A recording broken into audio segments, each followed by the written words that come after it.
Caitlyn Clark is in a record-breaking funk. Caitlyn Clark made history on July 17, 2024 for the Indiana Fever franchise and the WNBA, even though her professional career has only seen 26 games from her.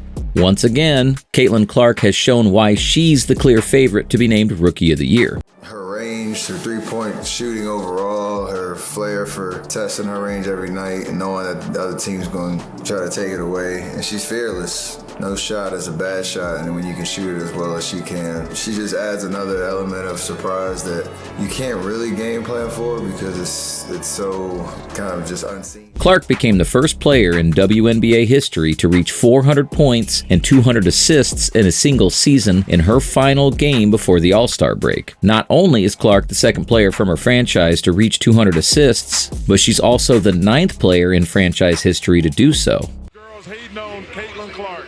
Y'all petty, girls. I expect men to be petty because we're the most insecure group in the world. Oh, you are. Y'all should be thanking that girl for getting y'all ass private charters, all the money and visibility she bringing to the WNBA. On Wednesday, July 17, 2024, the Indiana Fever lost 101-93 to the Dallas Wings. Clark scored 24 points on 10 of 19 shots, but she was in her customary giving mood, throwing out absurd dimes at previously unheard of frequencies. Just look at some of these passes, please. Baseline, nice move by Boston, count it. Up to Caitlyn. Nice look inside. He was. Clark. Now Hull. Oh, good idea. Pam Ward, Monica McNutt, Angel Gray with you. Last game before the Olympics. Completely ridiculous. We anticipate her to make a few behind-the-back passes each game at this rate. On Wednesday, Clark broke the record for both her own club and the all-time WNBA with 19 assists. She has also eclipsed Erica Wheeler's 2023 record for the most assists by a Fever player in a single season, rookie or not, with 213 on the year.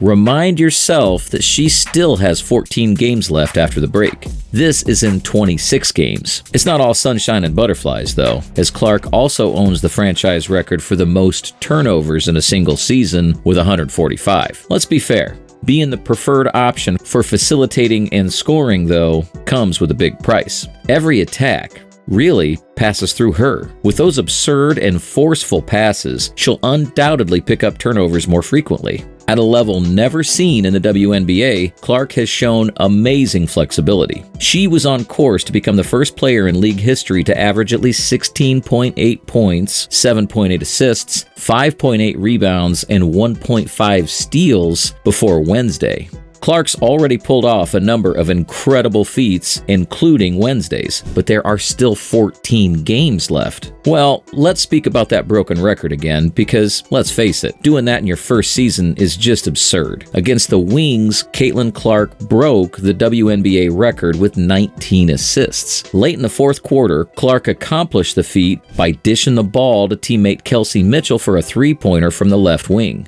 The former record holder, Courtney Vandersloot, held it in 2020 when she recorded 18 assists for the Chicago Sky against the Fever. For almost 20 years, Patricia Tia Nunez Penashiro of the previous Sacramento Monarchs had held the record. In a 1998 game against the now-defunct Cleveland Rockers, Penashiro had 16 assists. Clark finished with a rather well-rounded star total of 24 points and 6 rebounds. Clark led the WNBA in assists per game entering Wednesday's play, having averaged 8.2 assists per game over her 4 years of college at Iowa.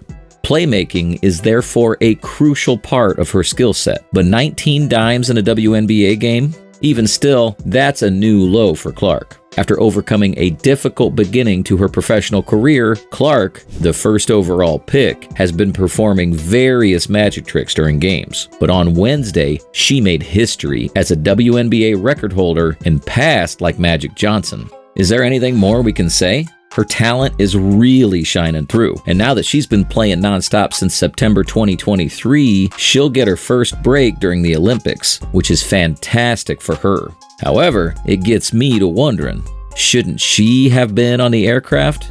Hear me out. These statistics are completely absurd. The next time, these will make Cheryl Reeve reconsider.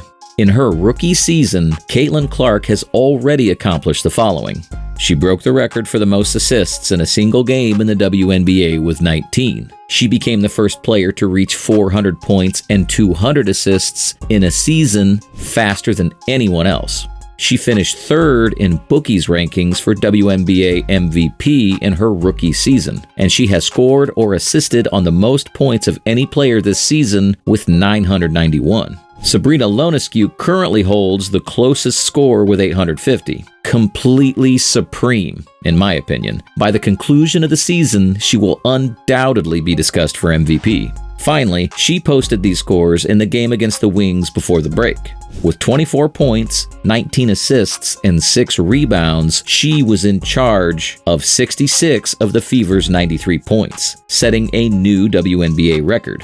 Caitlyn Clark crossed off 3 significant boxes in this game. For the record of most assists in a single season in Fever history, Clark surpassed Erica Wheeler. Clark set the record for rookie assists in a single game. With 19 assists in a single game, Clark then overtook 13-year veteran Courtney Vandersloot to win the WNBA single game assist record. The Fever lost despite Alea Boston scoring a career-high 28 points and scoring 24 points, which makes breaking the record bittersweet. Boston interrupted and joked, like she has done multiple times this season, before Clark could react to what the WNBA milestone meant to her. She will claim it is meaningless, Boston remarked afterwards, but I think it's pretty cool. That seems like a pretty cool idea, paused Clark. All I want to do is position my teammates for success. I believe that occasionally I can almost overpass, and it may have happened a couple times when I could have shot the ball rather than passed, which may have resulted in a turnover.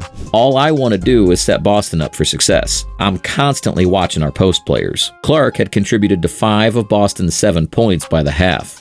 Had almost another when Clark hit Boston in traffic below the hoop with a behind-the-back pass. Boston was fouled, but they were unable to make the bucket drop. Boston appeared displeased. Before reducing the deficit to 8 points before the half, the Fever was behind by as many as 16 points. They finally suffered a scoreless loss. The Fever had a 4-3 record in their previous 7 games going into the Olympic break. By defeating opponents in the upper part of the 12-team standings, they were also turning the corner. Indiana retaliated on the road against the Phoenix Mercury and then matched that effort against the best team in the league, the New York Liberty. But the club lost at home against the last-place Washington Mystics 4 days later. The Fever bounced back, taking out the Minnesota Lynx on the road and the Mercury at home. The injury sidelined both teams, but the Fever will take any win they can get. Wednesday night's loss to the Wings, who were in last place and had only won 5 games before, was another setback. That's 4 good victories and 2 terrible defeats. The most recent one acts as the last farewell until mid-August because of the Olympic break. For about 30 days, no teams allowed to play. The Fever, who have an 11-15 record, are in 7th place. The playoffs are for the top 8 teams. It wasn't helped by the Fever's demanding schedule to begin the season. It's kinda aggravating for me, Clark remarked. I think that coming into the break, we have 2 games left that we can win easily. This one and the Mystics at home. Then we have triumphed in other extremely difficult matches. In my opinion, our squad has the most room for improvement in these final 14 games of the season. These are possibilities that you can't pass up. Instead, you should use them as inspiration, Clark continued. What, therefore, has been the cause of the Fever's difficulties against weaker teams? Although Clark mentioned it in her response, the Fever were unable to defeat the Mystics and Wings for 4 quarters in a row. They had to fight their way back after getting off to bad starts in both games and giving up a lot of points in the first half. Both times they were unable to accomplish this.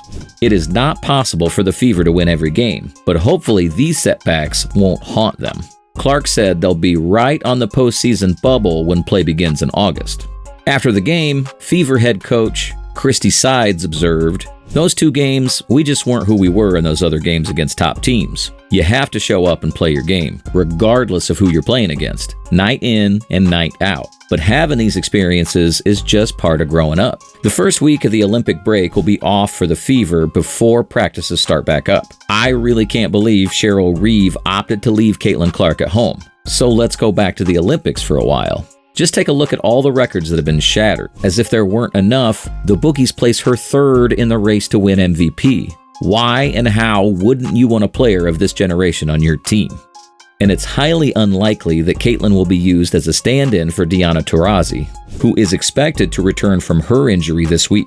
How let down is that? What do you think about Caitlyn attending the Olympics from home? I would have adored watching her slay on the largest platform in the world. We'll have to wait 4 more years, unfortunately. Please share your ideas with me in the comments section below.